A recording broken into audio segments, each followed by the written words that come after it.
La politique dans le grand journal, c'est signé Alexis Lacroix le vendredi. Bonjour Alexis. Bonjour Steve. Et merci de nous rejoindre. Heureux de vous retrouver en ce vendredi. Moi aussi, vous êtes Alexis, le directeur de la rédaction d'ActuJ. On démarre Alexis avec ce premier entretien entre Emmanuel Macron et le nouveau pape. Quels ont été les principaux sujets de cette conversation entre le président de la République et le pape Léon XIV qui s'est exprimé cette semaine pour la première fois sur la paix dans le monde justement? Voilà, alors le sujet, vous avez raison, c'est la paix, la recherche de cet idéal, on va dire cosmopolitique depuis Kant, pour citer Zum ewigen Frieden, vers la paix perpétuelle. Ils ont tous les deux d'ailleurs ça en commun, et je crois d'ailleurs un certain background de culture philosophique, c'est évident dans le cas de Léon XIV aussi. Donc effectivement, c'est vrai qu'ils ont cherché les voies et moyens de contribuer, comme on dit aujourd'hui, d'apporter leur pierre à l'édifice de cette paix nécessaire entre l'Ukraine et la Russie, et qui ne soit pas une paix au détriment de Zelensky. Premier point. Deuxième point, je crois que nous avons affaire à un pape qui, il a une dimension spirituelle qu'on va évoquer dans un instant, mais qui a aussi une dimension politique. C'est d'ailleurs assez logique. Le souverain pontife est aussi un chef d'État, et à ce titre, il a souci des affaires politiques. Et donc, ce que j'ai compris, si vous voulez, de la réflexion antérieure à la rencontre avec Emmanuel Macron de Léon XIV, c'est que c'est un pape qui réfléchit beaucoup sur la nécessité aujourd'hui de contribuer avec sa voix, entre guillemets, prophétique, sa voix non politique, à la construction de cette architecture de sécurité dont l'Europe a besoin aujourd'hui pour se défendre. Alors, il ne le dira jamais comme ça, parce qu'il ne parle pas comme des éditorialistes politiques ou comme des essayistes, mais pour se défendre face à la double tenaille Trump-Poutine. C'est ça la réalité. Quelle peut être, Alexis, l'influence diplomatique d'un pape en 2025 ? Alors, vous posez une très bonne question. Il y a évidemment des époques antérieures et déjà des âges sombres dans lesquels on sait que l'intervention de la papauté contre des régimes d'une cruauté, paroxystique, auquel je ne compare pas la Russie poutinienne, naturellement. Je pense à l'Allemagne nazie. Cette intervention était, à la fois substantielle et limitée dans ses effets. Donc, vous avez raison, un pape, il n'est pas à la tête de l'hyperpuissance américaine. Il est à la tête du Saint-Siège, d'un petit État, le Vatican, inclus à l'intérieur de l'Italie. Donc, il n'a pas une influence si considérable que cela. Mais j'allais dire, dans son cas, et ça, je crois qu'Emmanuel Macron, qui est un philosophe de sensibilité, même si on peut le récuser par plein d'autres aspects, je crois qu'il l'a compris. La force d'un pape, qu'on soit catholique ou pas d'ailleurs, dans le monde juif, on est très réceptif à ce qu'un pape peut dire ou ne pas dire. La force d'un pape, elle est d'abord spirituelle. Or, aujourd'hui, les démocraties, c'est ça que j'avais envie de vous dire ce midi, les démocraties sont affrontées à une épreuve de volonté existentielle. Non pas parce qu'elles sont toutes menacées de disparition, la démocratie française ne va pas disparaître sous la botte de l'armée poutinienne. En revanche, elles ont affaire à des ennemis implacables qui tentent par tous les moyens de la déstabiliser. Or, comment est-ce qu'on répond ? On répond sur le plan militaire, sur le plan policier, etc. Mais on répond aussi par une épreuve de volonté existentielle. Autrement dit, si on le dit plus simplement, on répond par la réaffirmation d'un certain nombre de valeurs. Et donc, moi, ce qui m'a intéressé, dans le compte-rendu, c'est qu'en fait, sur ce plan-là, Macron et Léon XIV, ils sont alignés, comme on dit chez les diplomates. Troisième point sur lequel ils sont relativement alignés, c'est la question environnementale. Vous savez que Léon XIV, de ce point de vue-là, il est le digne fils de François.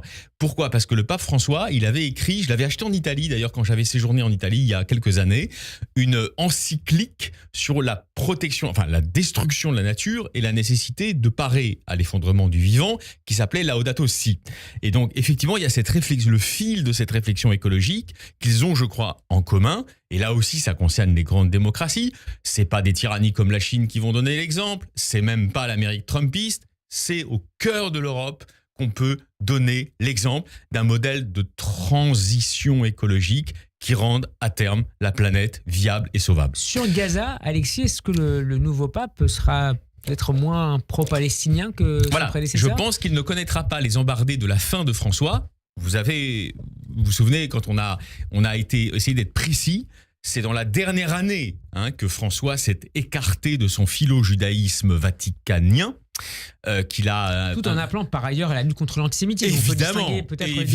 Évidemment, mais sur un plan politique, disons qu'il avait fait du siège de Gaza un sujet. Alors faire du siège de Gaza un sujet, ça ne veut pas dire être antisémite naturellement, mais ça veut dire évidemment contribuer d'une manière ou d'une autre à nourrir des rhétoriques du rejet de la politique israélienne, voire d'Israël tout court. Là, dans le cas de Léon XIV, je ne crois pas qu'on soit dans cette configuration.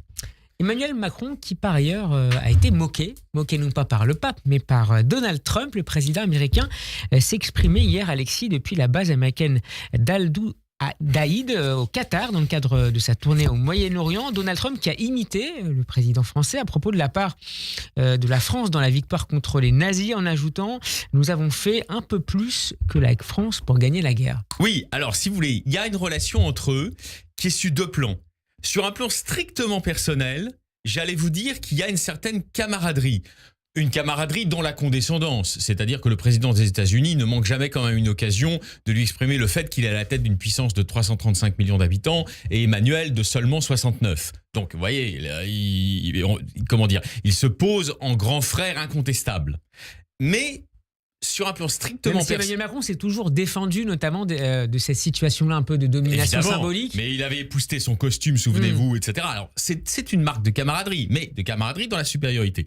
Et par ailleurs, donc il dit c'est un bon gars. Alors généralement quand on dit de quelqu'un qu'il est un bon gars, ça veut dire qu'on a un mouvement de sympathie, mais ça veut dire aussi qu'on considère qu'on est un peu supérieur. Vous voyez, donc c'est voilà, mais ça correspond à la réalité du rapport de force que nous observons aujourd'hui. Néanmoins, si on est un peu subtil dans l'analyse, je pense que Trump, qui n'a donc pas de détestation personnelle pour Emmanuel Macron, d'ailleurs il l'a montré, il a parlé de sa femme avec une certaine affectivité, j'allais dire de camaraderie l'autre jour quand il l'a vu, etc.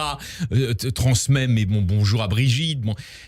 Par ailleurs, il a quand même, c'est pas un débile mental, il a quand même conscience du rôle éminent que souhaite prendre dans les mois qui viennent, j'y reviens souvent parce que ça me passionne, avec l'Allemagne, avec la Pologne, mais aussi avec la Grande-Bretagne, probablement avec l'Italie demain, Emmanuel Macron dans la construction ou la fédération de cette fameuse Europe puissance qui lui tient à cœur. Or, ça fait pas les affaires de Trump, ça, pour le coup. Voyez ? Donc, il a de la sympathie pour le bonhomme et de la méfiance envers certaines initiatives diplomatiques futures qui pourraient être celles d'un président qui, même s'il n'en aura probablement jamais le titre, mais se rêve un peu en force propulsive d'une Europe intégrée. Trump rêve donc, Alexis, de minorer, notamment publiquement, les capacités de la France et de l'Europe à s'organiser en matière de défense. Moi, je crois. Alors, c'est vrai que le président, sur un plan personnel, s'y prête peut-être, car il y a dans sa manière d'être, on va les évoquer dans un instant, dans une autre configuration, il y a quelque chose d'un peu post-adolescent,